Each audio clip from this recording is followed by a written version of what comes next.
So today we're going to talk about building a continuous delivery pipeline utilizing Jenkins and Release Engineer. Right now you can see on the screen that we have Jenkins up and running, and one of the jobs we have is a job to execute a build. The build actually in this case is going to occur with Meister, and then we're going to do the deployment utilizing Release Engineer. So if we look at the Jenkins job here, we're going to be interacting with Subversion. So we have our Subversion repository identified here. We're going to be doing polling, so we're going to look every couple minutes at changes to the Subversion repository to trigger this job. One of the next steps we have is we're going to save off the Jenkins build number, so we can utilize that further down the line in the Meister and Release Engineer builds. And next, we're going to execute the Meister workflow. The Meister workflow is going to perform a couple of steps. First, it's going to take a snapshot of the Meister KB server, then run the build engine, which is going to generate the war file based on the compile classes. And then finally, it's going to publish the war file to the Meister binary repository. The next step, after we have the build completed, we are going to interact with Release Engineer. We're going to be doing a dev deployment, so our target environment is going to be for development.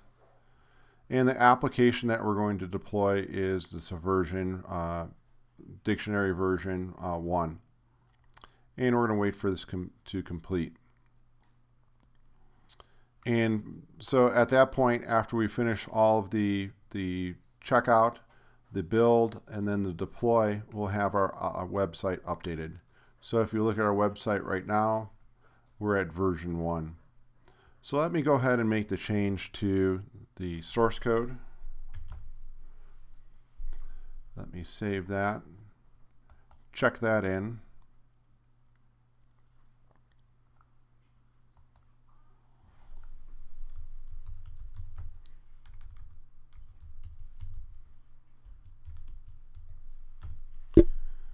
Make my change.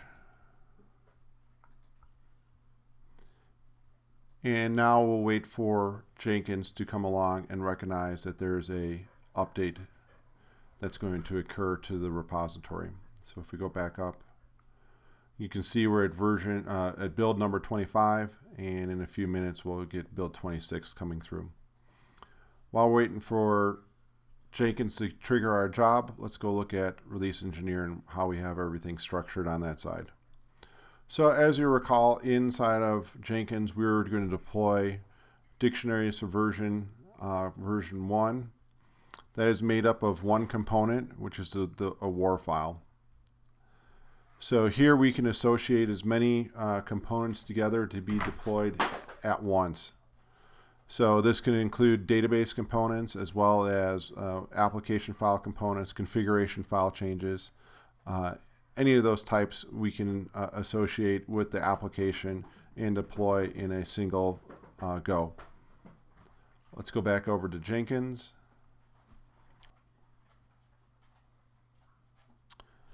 There we go. Jenkins is starting to take off with our new job. Let's go ahead and look at the detail here. Go to our console output. We can see that we've checked out the one file from Subversion. We've saved our build number off, and now we're executing Meister. We can go to the Meister log here. So you can see that we've generated the build control file, executed the Meister build engine, performed the necessary steps to compile and package up the war file, and finally we published the results off to our binary repository. So now that the build step is completed, we'll see that the deployment step is starting to be triggered. So if we go over to the timeline here in Release Engineer, we can see that our latest job, 7:45, was just triggered less than a minute ago.